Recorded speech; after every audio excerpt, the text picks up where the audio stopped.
When I think of the space we have available to grow food, I like to think in terms not only of square feet, but also in terms of cubic feet. By maximizing our use of vertical space, we dramatically increase the productivity of our small garden. Today I'll share some examples of what we're growing vertically in our cubic foot garden.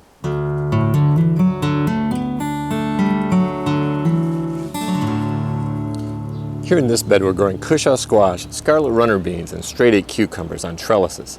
The trellises are made from 1/2-inch EMT electrical conduit and concrete remesh. The cucumbers and runner beans are natural climbers and only need a small amount of encouragement to stay on their trellises. Cucumbers put out tendrils that reach out and grab the trellis, and scarlet runner beans wrap their way around as they climb. Like cucumbers, cushaw squash have clinging tendrils, but because of the plant's weight and unruliness, I used garden tape to both support it and keep it from straying off the trellis. Eventually, when the fruit are large enough, I'll secure them to the trellis with hammocks made from old t-shirts. Now let's look at how much more growing space we have in this 4x8 bed, simply by adding 3 trellises. Each trellis has about the same growing space as the bed itself. So by adding 3 trellises, we increase our total amount of growing space to almost 4 times that of the raised bed alone.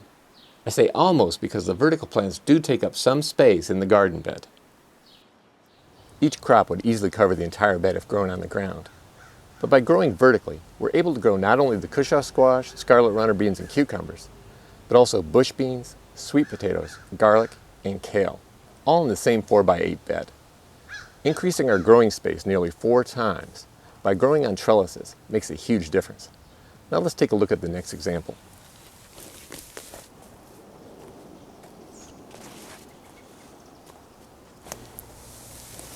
This 4x8 bed is absolutely loaded with kale, Swiss chard, carrots, bush beans, and celery. But with the addition of 2 trellises, we're also able to grow 4 indeterminate tomato plants and pole beans.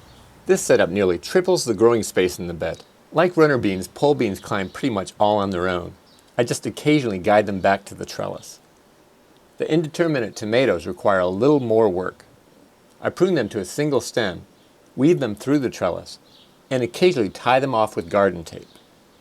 When they reach above the trellis, I'll top them off to prevent them from flopping over and to encourage ripening of existing fruit.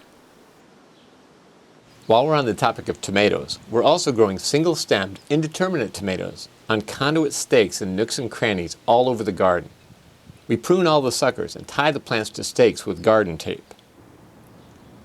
This approach allows us to dramatically increase the number of tomato plants we can grow in our limited space. These plants get very tall and would take up a great deal of space if allowed to sprawl on the ground, but only take up about a square foot when grown like this. Now let's look at what we're growing vertically in one of the smallest beds in our garden. Here in this 4x4 foot bed, we're growing 2 butternut squash plants. Each plant could grow to be about 15 feet long. If grown on the ground, we wouldn't have nearly enough room in this small bed for even 1 plant. But with 2 trellises, I can grow 2 plants in a 16 square foot bed. If grown on the ground, these plants would easily take up 64 square feet or more instead of just 16. I'm always looking for new ways to grow more food by making better use of our vertical space. So for today's last example, let's look at something new I'm trying this year. I'm attempting to grow a zucchini plant vertically.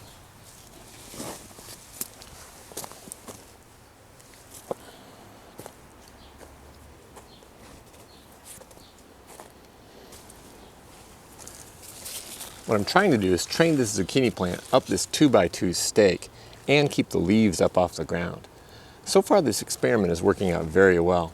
I've significantly reduced the amount of space required by the plant, and by keeping the leaves up off the ground, I'm able to grow other plants in the understory. I recently harvested garlic from this area, and I'm now planting lettuce. If the zucchini wasn't tied to a stake, I wouldn't be able to plant here. Typically our zucchini plants get to a certain size and flop over, but I've tied selected leaves to the stake using twine and garden tape. I've also tied the stem to the stake as the plant has grown. This helps keep the plant upright, reduces the amount of space it takes up, and increases growing space for other crops. If the experiment turns out to be a success, I'll share more details in a future video.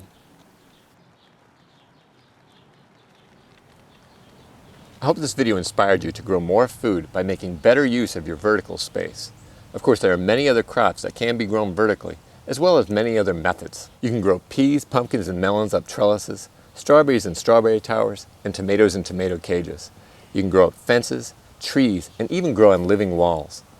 Please let me know in a comment below what crops you like to grow vertically and how you grow them. Before closing, I'd also like to say that growing vertically has other benefits.